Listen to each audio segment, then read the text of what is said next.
Alors, pour rappel, donc, moi, je suis Benoît Melin, je suis Solution Consultant chez F-Secure. Je m'occupe principalement de tout ce qui concerne la détection et réponse en mode managé, l'offre qui s'appelle Countercept chez nous. Et aujourd'hui, je vais vous parler effectivement de l'approche offensive, en fait, de ce que l'on peut mettre à profit d'une posture de cybersécurité quand on commence à questionner les tactiques, techniques et procédures utilisées par les hackers. Et ce, sous plein d'angles. Hein. Une fois de plus, il y a des angles qui sont techniques, il y a des angles qui sont organisationnels, il y a des angles qui tiennent de la reconnaissance, d'autres qui tiennent de l'exploit technique. On verra effectivement comment on peut utiliser tout ça. Mais pourquoi effectivement avoir choisi ce sujet? Parce que tout bêtement, une fois de plus, on ne comprend et on établit une vraie défense que si l'on comprend effectivement comment on peut être attaqué. Alors, ça ressemble à une lapalissade. Et je pense que c'était ceux qui étaient là jeudi dernier me voient venir avec mercredi dernier, pardon, me voient venir avec mes gros sabots. Effectivement, il y a deux points que je voudrais aborder qui sont des vérités qu'il faut rétablir, notamment sur le marquis de la palisse et sur l'approche offensive. Donc, je vous propose de rentrer dans le vif du sujet dès à présent sur ces quelques vérités. Alors, Jacques II de Chabannes, qui était le marquis de la palisse, n'était pas quelqu'un qui assénait des vérités premières, universelles et évidentes à tout bout de champ, très loin de là. Il était maréchal de France sous Charles VIII, sous Louis XII et François Ier. C'est quelqu'un qui a été considéré comme un des plus grands capitaines de son temps, hein, qui on reconnaît de nombreux faits d'armes et un sens de la stratégie assez aiguisé. Donc, je pense que c'est aussi quelqu'un qui colle bien à notre sujet du jour. Et il est mort au siège de Pavie et on a fait graver sur sa tombe hélas, la palisse est mort, il est mort devant Pavie. Et là, s'il n'était pas mort, il serait encore en vie. Et là, j'essaie de vous ramener à la manière dont on écrivait les F à l'époque, qui avait cette forme très arrondie, assez proche, je vais y arriver, du S majuscule. Et finalement, quand on a relu cela, notamment quelques temps plus tard, quand le poète Bernard de la Monnoye l'a lu, il serait encore en vie. Donc voilà, s'il n'était pas mort, il serait encore en vie, c'est évident. Et on a attribué ça à la palisse, alors ce qui est une erreur, parce que c'est bien à Bernard de la Monnoye qu'il faut l'attribuer, on appelle ça une lapalissade de pluie. Donc voilà, c'est pas vrai, et je tenais à rétablir cette vérité au nom de Jacques II de Chabannes. Et une autre vérité que je voulais rétablir aussi, c'est celle qui concerne la définition de ce qu'est un hacker éthique. Un hacker éthique, en fait, c'est quelqu'un qui a une certification. Cette certification, il l'a passée via un organisme qui s'appelle le e-Council. Le e-Council, c'est un organisme de formation qui est basé au Nouveau-Mexique, qui a un rayonnement international puisqu'il a formé plus de 237 000 personnes dans 145 pays. Sur différentes certifications. Et pour avoir ce Certified Ethical Hacker, il faut passer un examen de 4 heures sous forme de QCM, à l'américaine comme souvent, mais qui va permettre de montrer qu'on a acquis des compétences nécessaires à pouvoir exercer ce métier, et à pouvoir exercer aussi les méthodes et puis bien évidemment utiliser l'ensemble des outils qui vont avec. C'est un ensemble une fois de plus. Donc voilà, quand on parle d'hacker éthique en général, on a tendance à employer ça comme un terme générique. Moi, je suis pas forcément d'accord. Parce qu'une fois de plus, on va le voir, il y a plein de manières de jouer la partition de l'approche offensive quand on veut tester la résistance d'un système d'information ou quand on veut, comment dirais-je, essayer de mieux comprendre contre quoi on se défend. On va parler des différentes approches. C'est un peu le cœur du sujet. Il y en a une sur laquelle on fera un petit focus, hein, vous l'avez vu dans l'agenda. Mais si on veut considérer les différentes approches, tout d'abord, elles servent toutes à servir un but, qui est l'amélioration continue. L'amélioration continue, c'est la base de la gestion de la sécurité, de la gouvernance de la sécurité. Quand on regarde les différents frameworks sur lesquels on peut s'appuyer, hein, on y reviendra tout à l'heure, on fera un rapide passage sur NIST et ISO 27001, mais les deux sont basés quelque part sur une route des lignes, donc de l'amélioration continue au sens strict, hein, du PDCA. Je pense qu'on a tous vu ces roues-là, Plan, Do, Check, Act, qui consiste en gros à planifier des actions, à les réaliser, à vérifier que les buts de ces actions, que les objectifs de ces actions sont atteints, et en fonction des écarts que l'on va constater, à refaire une occurrence de la boucle. Bien évidemment, d'une occurrence à une autre, les enjeux vont changer, et c'est bien évidemment là que comment dirais-je, la dynamique de la gestion de la cybersécurité prend tout son sens. C'est que les menaces évoluent, les vulnérabilités évoluent, les techniques et tactiques et procédures à disposition des hackers évoluent aussi. Donc, à chaque occurrence de cette petite route d'énigmes, ben, on se retrouve à devoir prendre en compte de nouvelles choses. Donc, on doit déterminer quel est le gap à combler entre la menace et les éléments de défense dont on dispose. On doit prendre les contre-mesures appropriées, comment je m'en prémunis, comment je m'en défends, comment je les détecte, bien évidemment. Et puis, de proche en proche, réduire le risque. Alors, c'est une bataille qui est continuelle, qui n'a pas de fin. On prend souvent ce parallèle avec le jeu du gendarme et du voleur, mais bien évidemment, c'est à ça qu'on a affaire pour pouvoir, je dirais, réduire le gap que l'on a et réduire justement ce risque auquel on s'expose en termes de sécurité. Je surveille hein, le chatter pour voir s'il y a des problèmes de son. Pour l'instant, ça a l'air d'aller, mais n'hésitez pas à m'alerter si jamais il y a un petit souci de ce point de vue-là. Continuons donc cette présentation pour arriver déjà sur les différentes approches sur lesquelles j'ai choisi de, comment dirais-je, de m'attarder aujourd'hui. Alors bien évidemment, il y en a une qu'on aurait tort de ne pas prendre en compte, qui est toute la partie gestion des vulnérabilités au sens des vulnerability assessment ou des scans de vulnérabilité, très clairement. On y reviendra, mais c'est un point très important dans l'approche parce que c'est la base de beaucoup de choses et je pense que c'est par là qu'on doit passer pour avoir une idée claire de ce à quoi on est exposé. Il y a le pentest, évidemment, qui est le plus connu de ces types d'exercices. Il y a la partie red teaming que l'on doit prendre en compte. On reviendra dans la différence entre le pentest et le red teaming. Il y a le blue teaming qu'on doit aussi prendre en compte, qui est le pendant du red teaming, et on verra dans quelle mesure, mais il est capital aussi. Le purple teaming, c'est un peu de colorimétrie primaire, mais on verra aussi qu'il y a un maximum de cohérence à apporter à l'exercice. Et le threat hunting, une fois de plus, sur lequel on fera un focus particulier. Alors, si on parle vulnerability assessment, très clairement, il y a un premier élément qui est à prendre en compte. On va voir ici sur, comment dirais-je, sur ce schéma-là ici, pour installer un petit scanner ici. Alors on a ce type de scanner évidemment chez F-Secure, qu'on appelle radar, que l'on peut positionner alors soit purement à l'extérieur, soit très clairement à l'intérieur du SI, si on veut scanner des périmètres qui sont cloisonnés, qui n'ont pas d'accès direct à l'extérieur, mais si on veut se prémunir contre une menace interne. Voilà, il y a différents endroits où on peut positionner le scanner. Le but de ce scanner, c'est sur la base d'un certain nombre de mécaniques, d'aller tester les systèmes les plus vulnérables par rapport à des vulnérabilités connues, par rapport à des schémas d'attaque ou d'exploits connus. Et le but, c'est de se dire, finalement, quels sont, entre guillemets, les points faibles de mon infrastructure.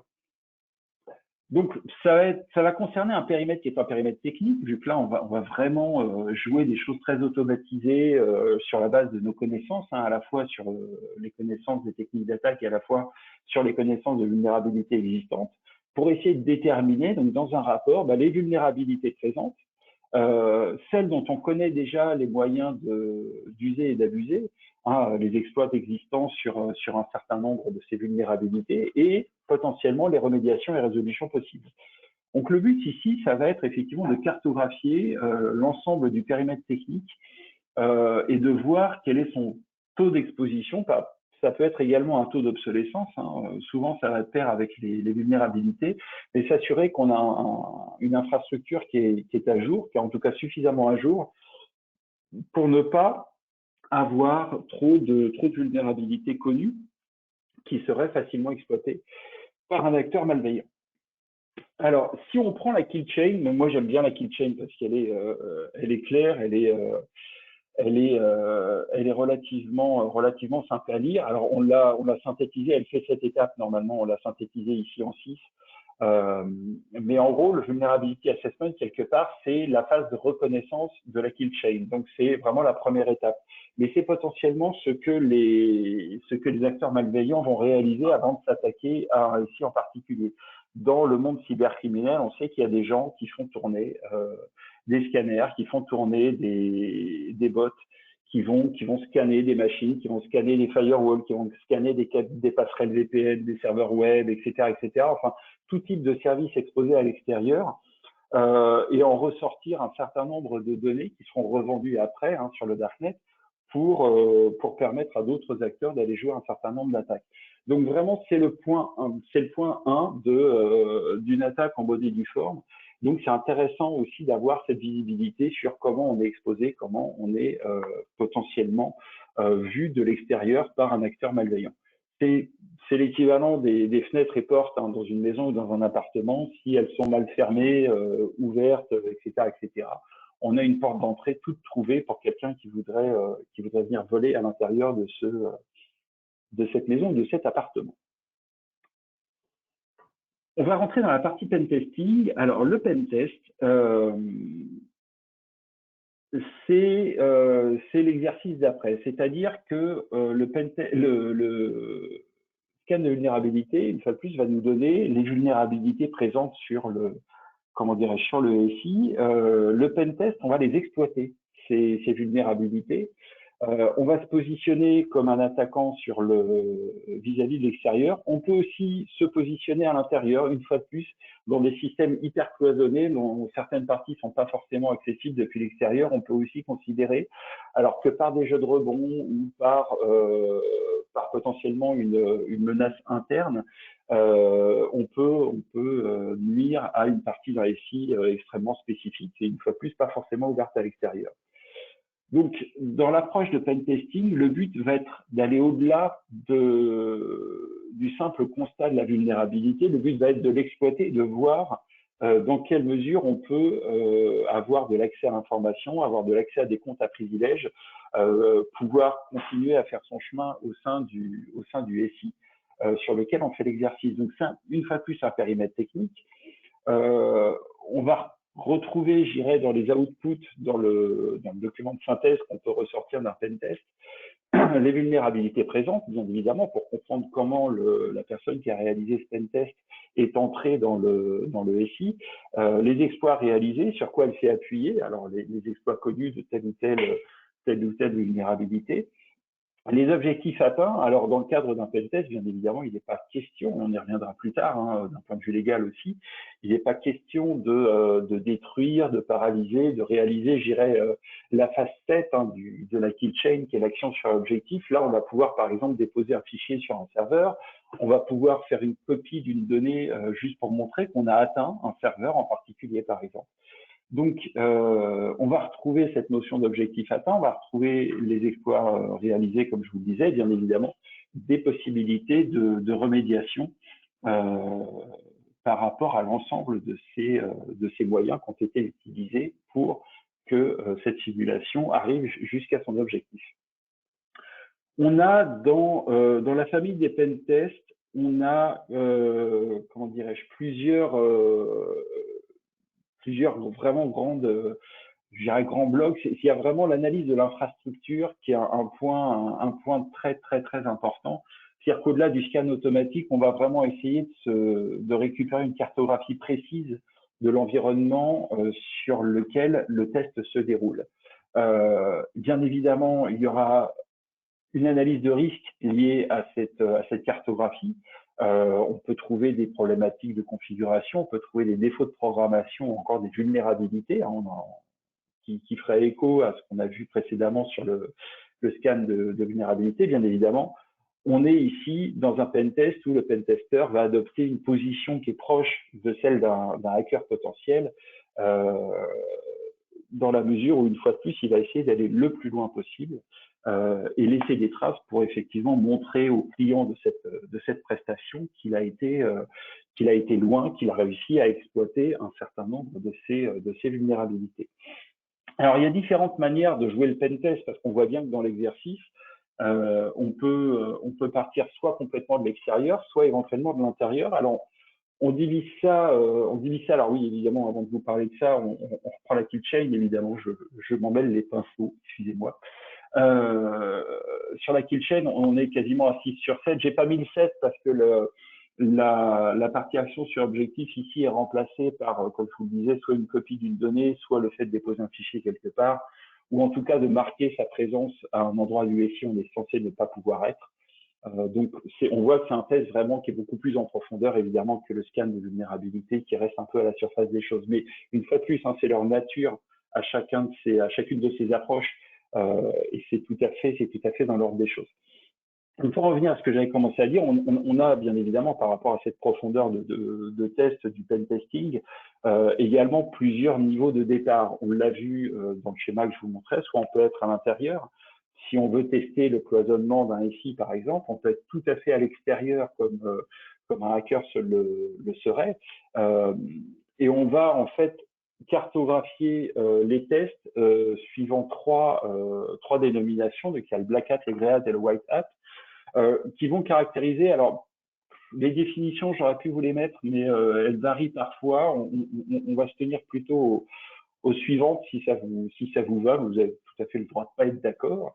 Le black hat en général, c'est celui qui ne sait rien du SI sur lequel il va en tout cas réaliser ce test. Donc on est vraiment dans la position la plus proche d'un hacker externe. Le grey hat pourrait être assimilé à quelqu'un qui aurait déjà vu de l'extérieur potentiellement un accès ou déjà récupéré un credential sur une interface externe, hein, sur un serveur, sur un service proposé à l'extérieur. Donc, on lui aurait déjà donné, entre guillemets, une première clé pour accéder au SI.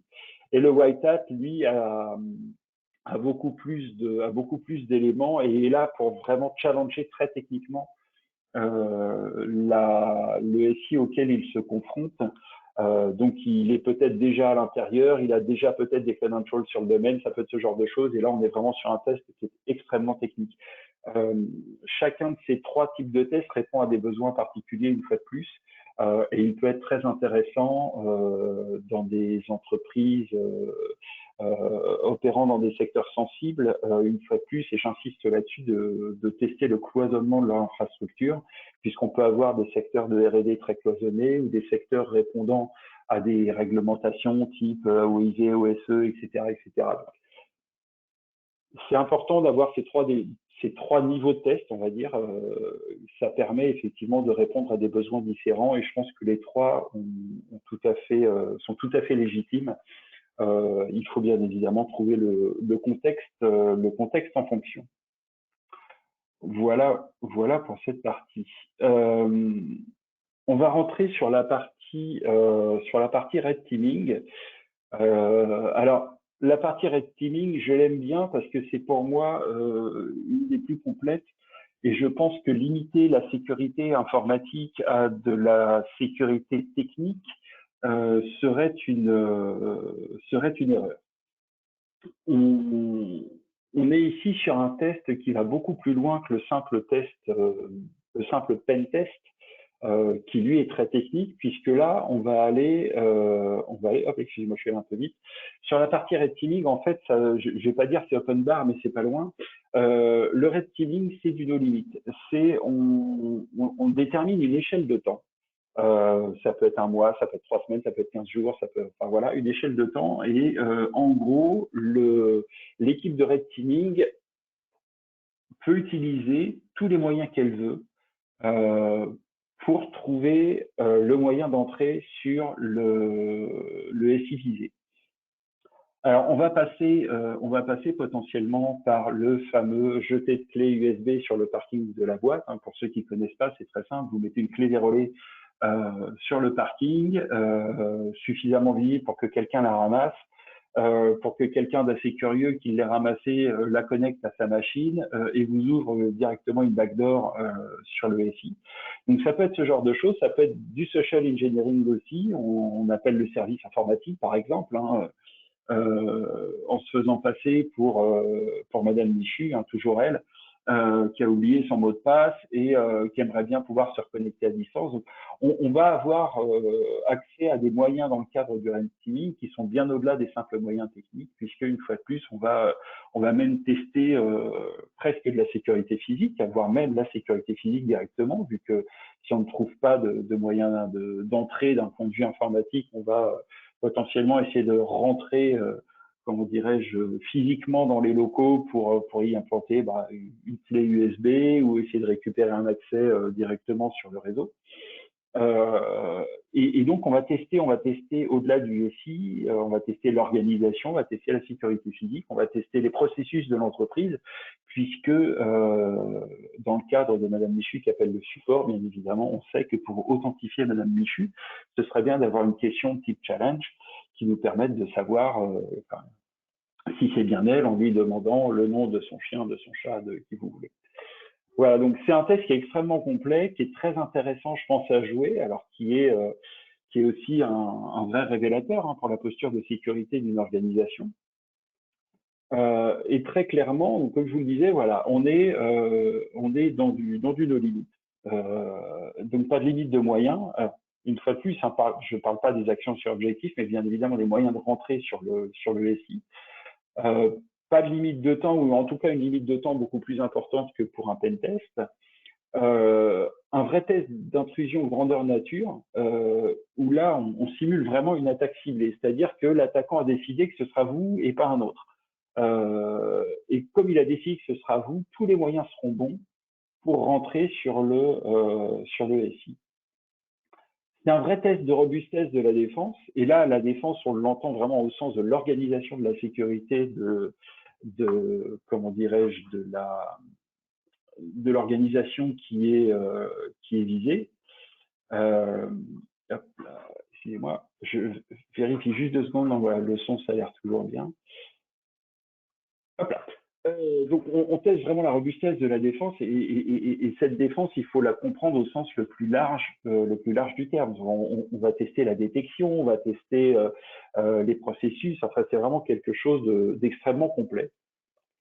Et en termes de périmètre, voilà, comme on peut s'y attendre, au-delà du périmètre technique, on a un périmètre physique, organisationnel et même social, puisqu'on peut avoir des attaques type Waterhole où on va chercher à récupérer des credentials de certains collaborateurs sur des sites publics ou ce genre de choses. Bien évidemment, la synthèse, elle est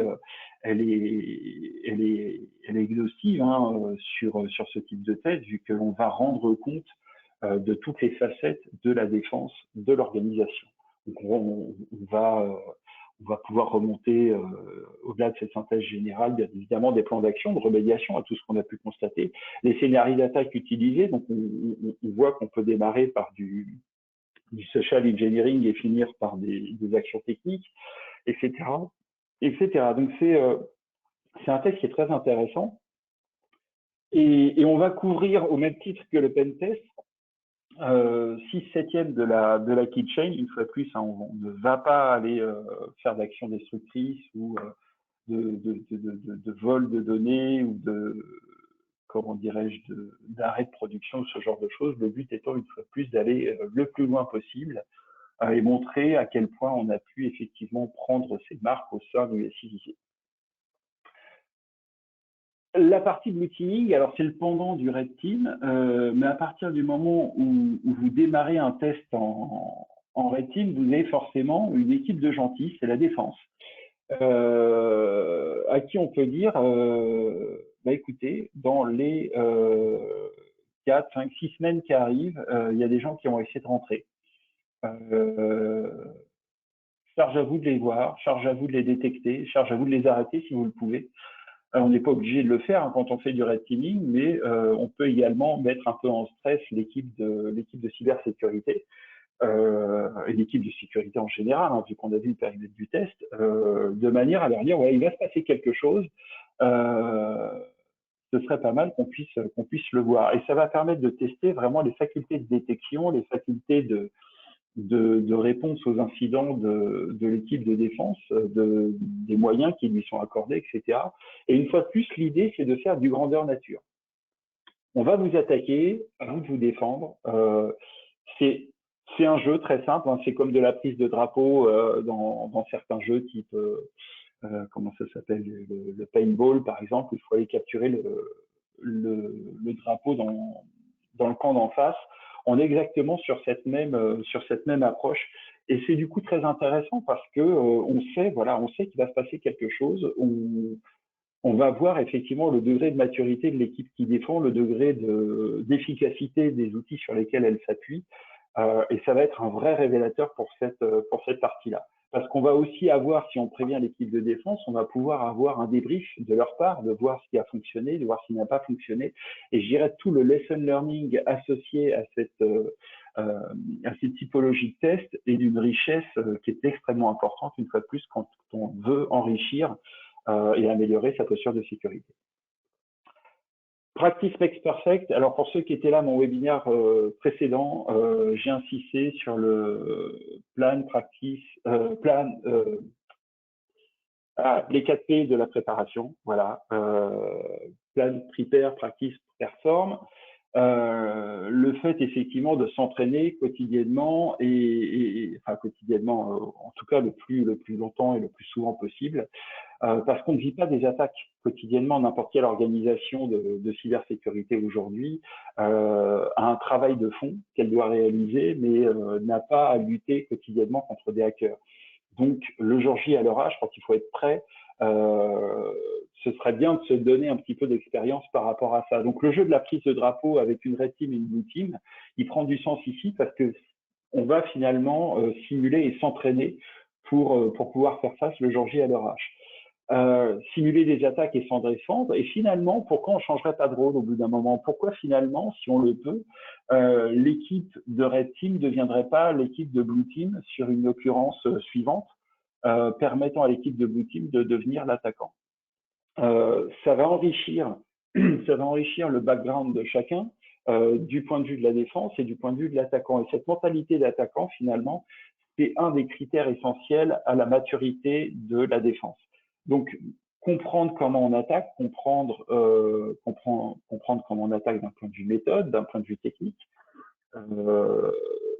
par rapport à, surtout quand on connaît bien finalement ce à quoi on a affaire, hein, ça a une valeur qui est une fois de plus extrêmement importante. Par rapport à tous ces tests, je voulais vous apporter, un peu comme on l'a fait la dernière fois, une partie un peu légale, hein, donc je remercie Maître Sabrina Skolny qui m'a aidé là-dessus, sur l'encadrement légal de ce type d'exercice. Parce qu'au final, tout ce qui est pentest, red team, etc., ça va entraîner, comme on l'a vu, la réalisation d'un certain nombre d'actions sur le SI, qui sont des actions qui potentiellement sont pénalement répréhensibles. Donc ça sous-entend que nuire à ce qu'on appelle d'un point de vue légal un système de traitement automatisé de données, et ben aujourd'hui c'est encadré, il y a des vraies peines liées à ça. Donc on prend par exemple l'accès et le maintien frauduleux d'un accès à un système de traitement de données automatisé. C'est potentiellement 2 ans d'emprisonnement et 60 000 € d'amende. Donc rien que le fait de rentrer, voilà ce que ça peut vous coûter. La suppression, la modification de données avec altération du fonctionnement du système en question, c'est potentiellement 3 ans d'emprisonnement et 100 000 € d'amende, 5 ans d'emprisonnement et 150 000 € d'amende si ce système a été mis en œuvre par l'État. Si on arrive à la partie entrave au bon fonctionnement et le fait de fausser de manière générale le bon fonctionnement, 5 ans d'emprisonnement, 150 000 € d'amende, 7 ans d'emprisonnement et 300 000 € d'amende si c'est un système étatique. Et l'introduction et l'extraction, donc la manipulation de données et je dirais, toute action visant à nuire à l'intégrité des données. On reprend le fameux triptyque confidentialité, intégrité, disponibilité des données qui gère la gouvernance. C'est 5 ans d'emprisonnement, 150 000 € d'amende, 7 ans potentiellement aussi, hein, avec 300 000 € d'amende si c'est un SI organisé par l'État. Donc, je souhaitais rappeler ça parce que finalement, se lancer dans des tests de ce type-là, ça demande un vrai cadre. Ça ne tolère pas l'approximation, puisqu'on va potentiellement devoir réaliser des actions, une fois de plus, qui sont répréhensibles par la loi. Et de ce fait-là, on doit mettre toutes les parties d'accord sur le périmètre. Alors, ça se joue évidemment dans d'un point de vue juridique et dans des strates décisionnelles suffisamment hautes pour effectivement laisser le champ libre à la partie technique. Et c'est très important d'avoir ceci en tête, puisque des peines complémentaires aussi peuvent être prononcées, comme par exemple l'interdiction des droits civiques, et surtout la confiscation de l'ensemble des objets informatiques, par exemple, ayant servi à commettre les infractions. Donc, on voit qu'il y a des conséquences qui peuvent être terribles, et l'encadrement juridique est là pour ça, justement. Et il est là aussi pour effectivement veiller à ce que le périmètre des tests soit bien établi, le contour de la mission soit extrêmement bien établi, et qu'il y ait effectivement une preuve à amener de l'accord du client pour la réalisation de ces tests. Une fois de plus, on ne doit jamais commencer ce type de test, que ce soit du red teaming, que ce soit du pen test, sans avoir un accord préalable signé de la part du client. Et je pense que l'approximation dans ce domaine-là n'a pas cours. Voilà. Je m'améliore parce que je vois que sur le temps, on est pas mal. Donc, on va continuer et essayer de terminer ce webinaire en temps et en heure. Et je vous propose donc ce focus sur le threat hunting, qui est finalement une approche légèrement différente de ce que l'on a vu, mais dont dont la vocation est strictement la même, c'est-à-dire comment améliorer la posture de sécurité, comment maîtriser la menace, à minima la comprendre et la connaître pour améliorer sa posture de sécurité. Alors le threat hunting, finalement, qu'est-ce que c'est? Le threat hunting, c'est une recherche continue des techniques techniques et procédures à disposition des hackers. C'est-à-dire qu'on connaît tous ce jeu du gendarme et du voleur, où le voleur a un coup d'avance systématique sur le gendarme, sur la manière dont il opère. Si vous avez l'occasion, il y a sur YouTube une très bonne vidéo qui a été faite par la police d'Austin qui a arrêté un cambrioleur qui s'est prêté au jeu de l'interview avec un policier qui est très bon. Ils sont tous les deux très bons. La vidéo dure 45 ou 50 minutes. Et le mec explique comment il procède à ses vols et comment justement il anticipe un certain nombre de défenses, comment il s'assure effectivement qu'il sera pas repéré, etc. Donc, on est vraiment sur le partage de la mentalité de l'attaquant. Le threat hunting, c'est ça, c'est vraiment comprendre les moyens à disposition des attaquants et surtout comprendre les moyens que l'on ne connaîtrait pas encore. Une fois qu'on a fait l'état des lieux, une fois qu'on sait aujourd'hui ce qui est utilisé, il faut être capable de très rapidement détecter le prochain coup d'avance, la prochaine technique à disposition des hackers. Cette recherche, comme je viens de le dire, elle est proactive puisque le but, c'est de combler des gaps dans la manière dont on détecte les attaques. Le but, il est aussi d'adopter le point de vue de l'attaquant. On l'a vu dans le pentest et dans le red team, on est une fois de plus purement dans de l'attaque, dans le point de vue de l'attaquant. Donc, comprendre la key chain, comprendre comment elle est mise en place, on va alors s'appuyer sur des frameworks façon attaque, un côté mythe ou ce genre de choses pour être capable de dérouler l'ensemble de la key chain et de se dire, voilà, je suis potentiellement en faculté de compromettre un SI de telle ou telle manière en utilisant telle ou telle tactique qui vient d'être utilisée dans un cas que l'on a vu. Alors, on peut reparler de l'affaire SolarWinds, par exemple. Donc voilà, donc c'est un composant vital et nécessaire de la défense contre les attaques ciblées puisqu'il nous permet de cartographier l'ensemble des moyens à disposition des attaquants pour nuire à un SI. Le pourquoi de cette approche, il est simple, c'est l'amélioration constante des moyens de détection. Plus on va chercher à coller au paysage des moyens de compromission à disposition des hackers, plus on va être en faculté de se défendre. Et bien évidemment, la détection proactive de nouvelles menaces, elle va aussi nous permettre de rapidement pouvoir tester la potentielle présence de cette compromission sur des SI clients. Je m'explique. Si on regarde dans le comment que vous avez sur ce slide, on va donc rechercher et générer des nouvelles attaques potentielles, c'est-à-dire on va s'attribuer la maîtrise on va on va se créer la maîtrise d'un nouveau schéma d'attaque, d'un nouveau système d'attaque, de l'exploitation d'une vulnérabilité, de l'utilisation potentielle d'un nouveau malware. Et on va tester ça dans un lab. C'est-à-dire vraiment, on va s'approprier ces outils-là et créer les moyens de la détecter. C'est-à-dire qu'à force de l'utiliser, on va voir quelles sont les traces potentielles qui vont être laissées par ce type d'attaque ou sur quoi elle va s'appuyer, sur quel type de vulnérabilité, etc. Donc, nous donner tous ces éléments qui nous permettent de catégoriser, pas forcément de catégoriser, excusez-moi, le mot n'est pas bon, mais de spécifier effectivement le contexte d'utilisation et traces d'utilisation et ce sur quoi elle s'appuie d'un point de vue technologique, et ainsi définir potentiellement des cases des schémas de détection.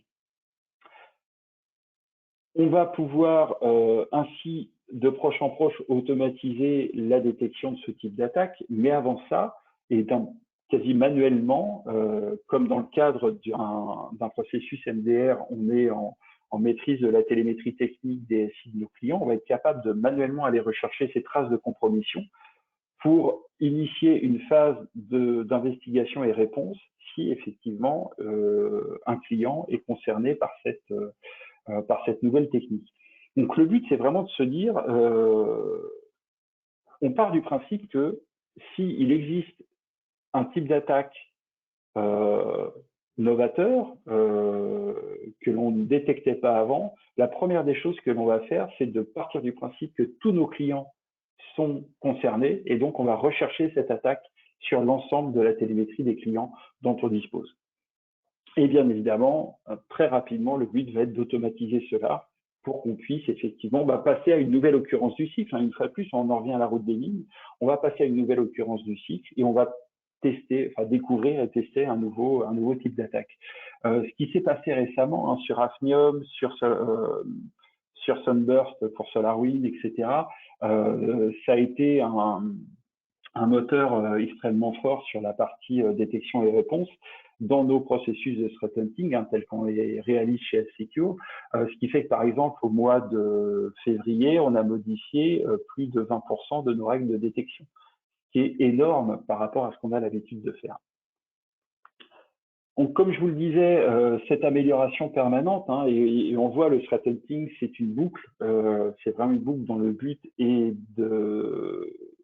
d'améliorer cycle par cycle les moyens de détection et bien évidemment le potentiel de réponse associé que l'on offre à une organisation.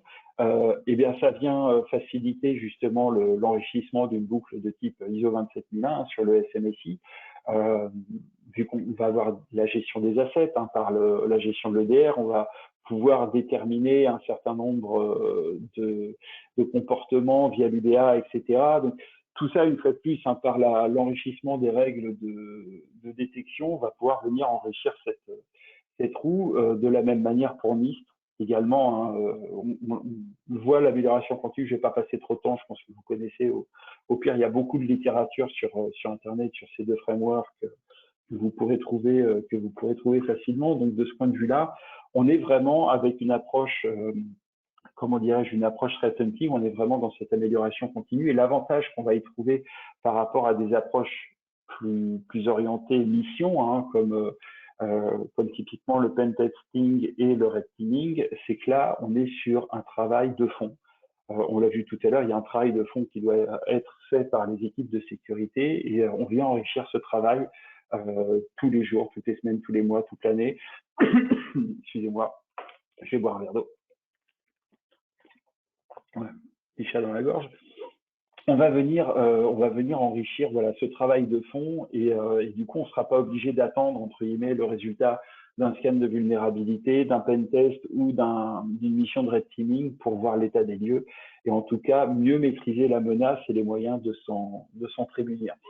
Donc c'est vraiment une tâche de fond et c'est quelque part le meilleur des deux mondes puisque on met dans ce cadre-là la mentalité de l'attaquant directement au service de l'amélioration permanente et de manière une fois de plus continue.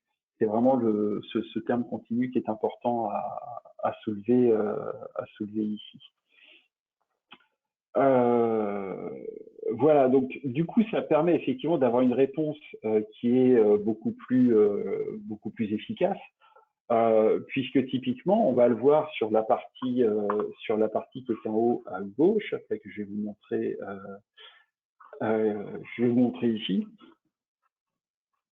On va avoir donc des hunts, hein, en threat hunting, il y a hunt, donc une chasse qui va être réalisée, qui va être assistée potentiellement dans un certain nombre de cas par un certain nombre de briques technologiques. Alors, on a parlé user behavior analytics, on peut parler machine learning, on peut même utiliser aussi dans certains cas du NLP, donc du Natural Language Processing, pour aller chercher des intentions dans des réalisations, dans des écritures de commandes système, ce genre de choses. Donc, on va pouvoir s'appuyer quand on aura retiré, je dirais, la subscientifique moelle des nouvelles techniques d'attaque, retirer une fois plus tous ces éléments qui vont nous permettre d'aller à la chasse, à cette compromission, à cette nouvelle menace que l'on a détectée, sachant que bien évidemment le but est d'avoir des règles de détection qui nous permettent de rechercher ces menaces de manière automatique.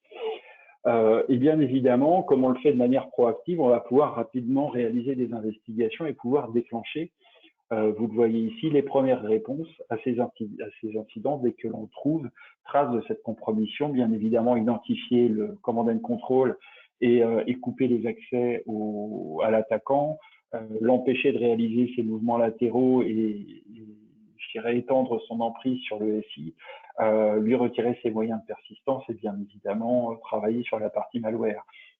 Donc, ça va nous permettre d'être proactifs et de potentiellement, effectivement, intervenir suffisamment tôt pour ne pas que l'attaquant passe à la 7e étape, une fois de plus, de cette fameuse kill chain.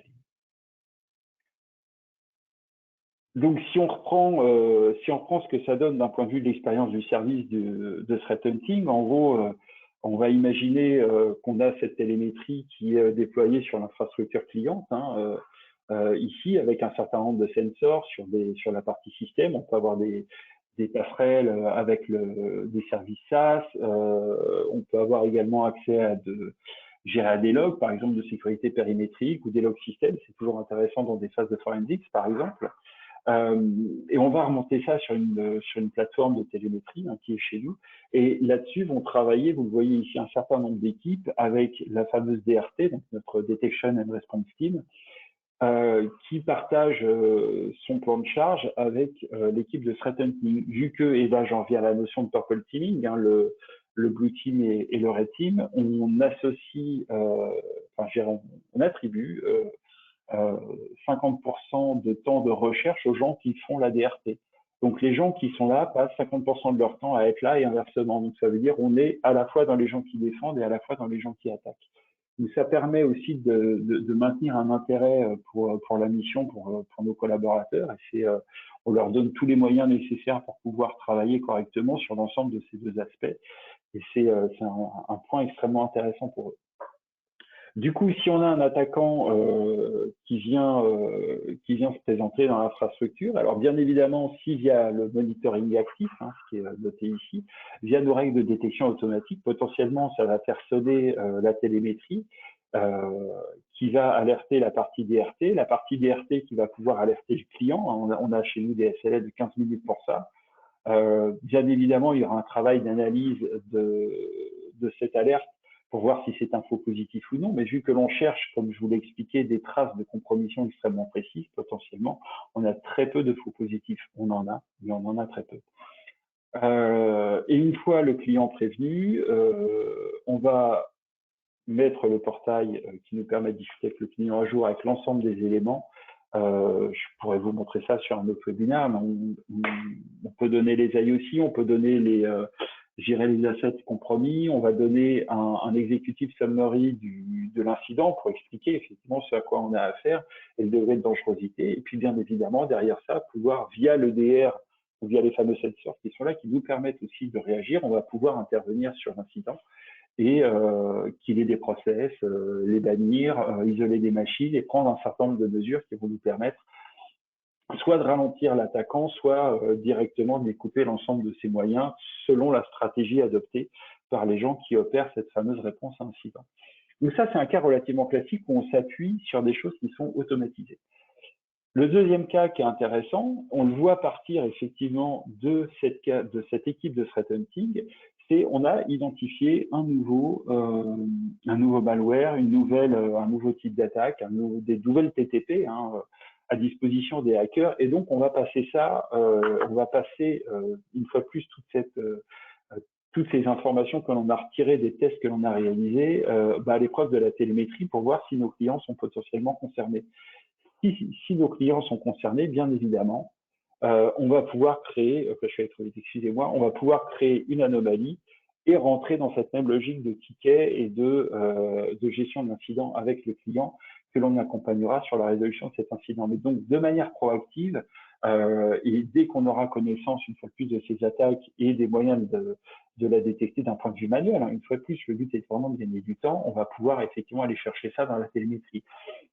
On laisse à nos threat hunters un portail d'accès à la télémétrie qui leur permet d'aller chercher des éléments extrêmement précis et de faire des corrélations. Et c'est là où on fait vraiment appel au meilleur de l'humain en plus du meilleur de la technologie pour justement leur permettre de faire ce qu'on appelle ces chasses manuelles sur des nouvelles TTP qu'ils auraient découvertes. Et là où c'est intéressant, c'est que potentiellement, une fois de plus, et ce pour faciliter l'amélioration de la posture de nos clients ont le droit aussi de nous faire des requêtes qui leur permettent effectivement de mieux maîtriser leur posture de sécurité, de comprendre s'ils sont exposés à tel ou tel type de vulnérabilité, de comprendre si eux-mêmes, par exemple, détectent, je sais pas, il y a un collaborateur qui est parti il y a un mois et finalement on se rend compte qu'on n'avait pas,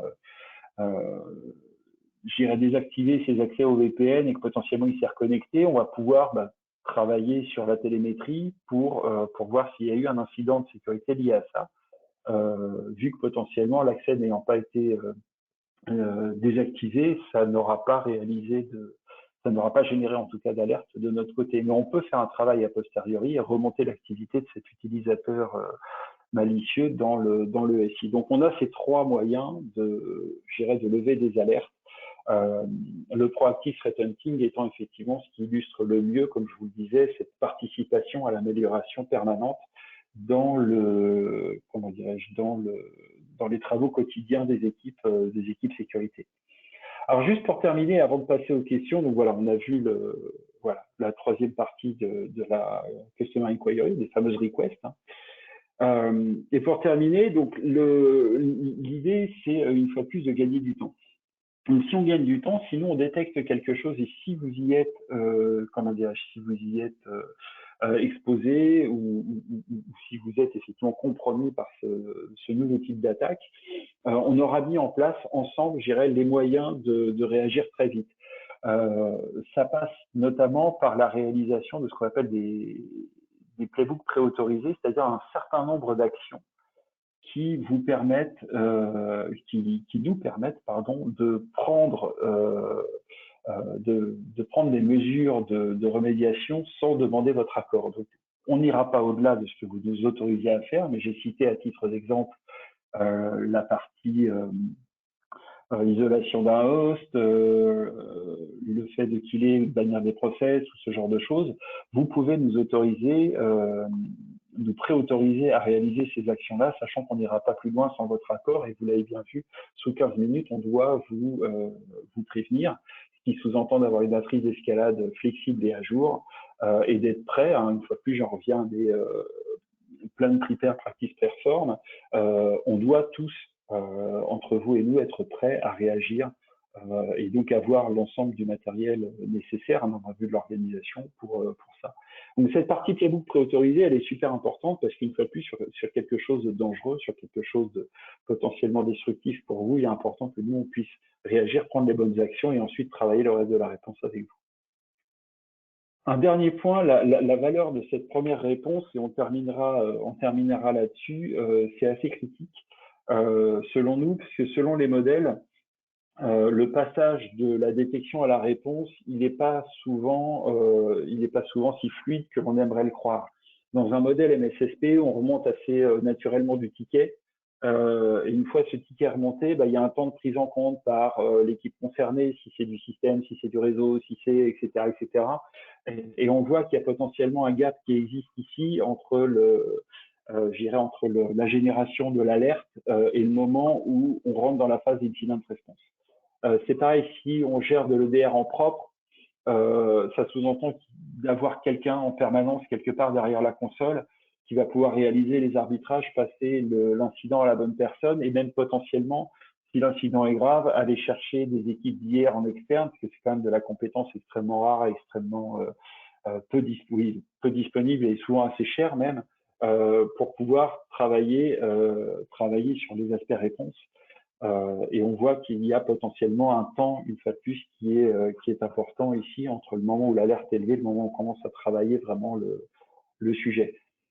Les impacts business peuvent être importants. Les coûts d'IR, je l'ai dit, ils peuvent être très élevés. Et si on n'a pas de dispositif 24/7, c'est potentiellement une perte de temps qui est malheureusement très néfaste, vu que on le sait par l'expérience, hein, les attaques de ces 24 derniers mois le montrent, et même avant, hein, les attaques sont généralement déclenchées, en tout cas la 7e phase des, comment dirais-je, de la kill chain est déclenchée hors heure ouvrée, hein, la nuit, le week-end, etc.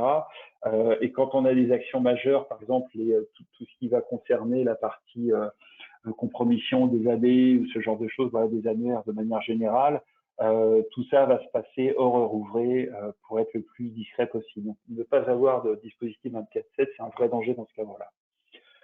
Donc, dans le modèle que nous, on a choisi, en fait, c'est la même équipe qui fait la détection et la réponse. Et une fois de plus, c'est ces mêmes personnes qui font le threat hunting. Donc, on est sur des gens qui sont capables de détecter et de faire directement le lien avec ce que ça nous permet de dégager comme première conclusion des constats que l'on fait au moment de l'alerte. Alors, ma phrase est un peu compliquée, mais sachant que les gens qui font la détection sont ces mêmes personnes qui peuvent adopter cette mentalité d'attaquant, ils sont capables d'anticiper les prochains mouvements de l'attaquant, qui donne en matière de stratégie de réponse des éléments capitaux pour aborder la suite de cet incident de sécurité dans les meilleures conditions. Est-ce qu'on doit couper l'accès au réseau? Est-ce qu'on doit montrer à l'attaquant qu'on l'a détecté? Potentiellement, si on a déjà une partie du SI qui est compromis, hein, si on est dans le cadre d'une chasse manuelle et qu'on se rend compte qu'effectivement il y a 70% du SI qui est compromis, si on montre trop tôt à l'attaquant qu'on l'a détecté, il peut directement déclencher de la destruction de données, un ransomware, etc., etc. Donc, on peut avoir des choix à faire que cette mentalité d'attaquant nous permet de mieux réaliser, puisqu'une fois de plus, on peut anticiper les prochaines actions des attaquants. On voit en comparaison à ce qu'on disait précédemment, ça permet de limiter l'impact de l'attaque au maximum sur le business, hein, et de limiter le manque à gagner. L'IR peut être utilisé sur les incidents majeurs complexes. On a de l'IR chez nous, hein, évidemment. On vend des missions d'incident response. Mais le fait de donner la possibilité aux équipes de détection de réaliser la réponse, ça limite l'appel à l'IR. Et ne serait-ce que pour nous, en toute transparence, on est beaucoup plus à l'aise à moins solliciter l'IR et à travailler, à faire du shift left, et à travailler les incidents au plus tôt. Bien évidemment, le handover est extrêmement fluide. On n'a pas ce gap de temps que l'on voyait ici, puisque c'est les mêmes équipes, une fois de plus, qui font les deux. Donc voilà ce que je voulais dire aujourd'hui sur la partie approche offensive. Il me semblait important de rebalayer l'ensemble du spectre entre les scans de vulnérabilité, le pentest, le red teaming et activités associées, bien évidemment, donc blue team, purple team. Et parler de cette partie threat hunting qui, moi, me semble être effectivement un moyen très intéressant d'avoir en permanence cette amélioration de la posture de sécurité. On pourrait également finir par, comment dirais-je, par le fait que la mise à disposition de la télémétrie dans le cadre d'un EDR managé, hein, comme c'est le cas ici, nous permet aussi de capter des écarts avec les best practices, des écarts avec l'état de l'art d'un point de vue de sécurité, et de remonter sans attendre d'incidents, sans attendre d'alerte, de remonter effectivement des recommandations pour améliorer la posture de sécurité de nos clients. Voilà pour, comment dirais-je, pour ma partie, c'est la fin de cette présentation. Est-ce qu'il y a des questions? Et s'il y en a, j'en répondrai avec grand plaisir. Ou alors j'ai été étonnamment clair. Voilà, on a encore quelques minutes. Bien évidemment, hein, n'hésitez pas à nous contacter. Vous recevrez un, comment dirais-je, vous recevrez un mail après ce webinaire. S'il y a des questions qui vous viennent, bien évidemment, moi j'y répondrai avec plaisir. Mais voilà, s'il y a des questions, c'est le moment. Enfin, vous pouvez les poser, j'y répondrai plus avec plaisir. Voilà, j'espère en tout cas que c'était intéressant. J'espère que au-delà du marquis de la Palisse, vous aurez appris des choses. Alors, ces approches, elles sont connues, hein, bien évidemment, mais je pense qu'il est toujours intéressant de savoir comment les encadrer, comment les préparer, et surtout, je pense qu'il est très important de savoir exactement ce qu'on veut en retirer en termes d'objectifs. Voilà. Donc, je pense que j'ai peut-être été très clair. Pour l'instant, j'ai des merci, que c'est moi qui vous remercie d'être venu. De votre patience aussi, hein, bien évidemment, on est encore désolé pour le petit contretemps de la dernière fois sur le son. Euh, et bien évidemment, ça ne se reproduira, en tout cas, je ne l'espère pas. Euh, je reste disponible pour des questions. Je vous dis à très bientôt. Du coup, je vois pas de questions qui arrivent. Je vois des merci, ça fait chaud au cœur. Une fois de plus, c'est moi qui vous remercie d'être venu. À très bientôt. Je ne sais pas encore de quoi on parlera la prochaine fois, mais j'essaierai de trouver quelque chose qui colle à l'actualité et à vos besoins. Si vous avez des suggestions aussi, s'il y a des thèmes sur cette partie, effectivement, threat hunting notamment, qui vous intéresse, je suis bien évidemment tout à fait ouvert à des suggestions. Donc, n'hésitez pas hein, par mail ou par le chatter à nous donner quelques sujets que vous aimeriez voir abordés lors de ces webinaires. Merci encore. Très bonne fin de journée à tous. Très bon mois d'avril, puisqu'on y arrive bientôt. J'espère que le printemps nous amènera de bonnes nouvelles sur la situation au global. Et j'ai hâte de vous lire si jamais il y a des questions ou des souhaits pour les prochains webinaires. Merci encore. Très bonne fin de journée. À très bientôt. Au revoir à tous.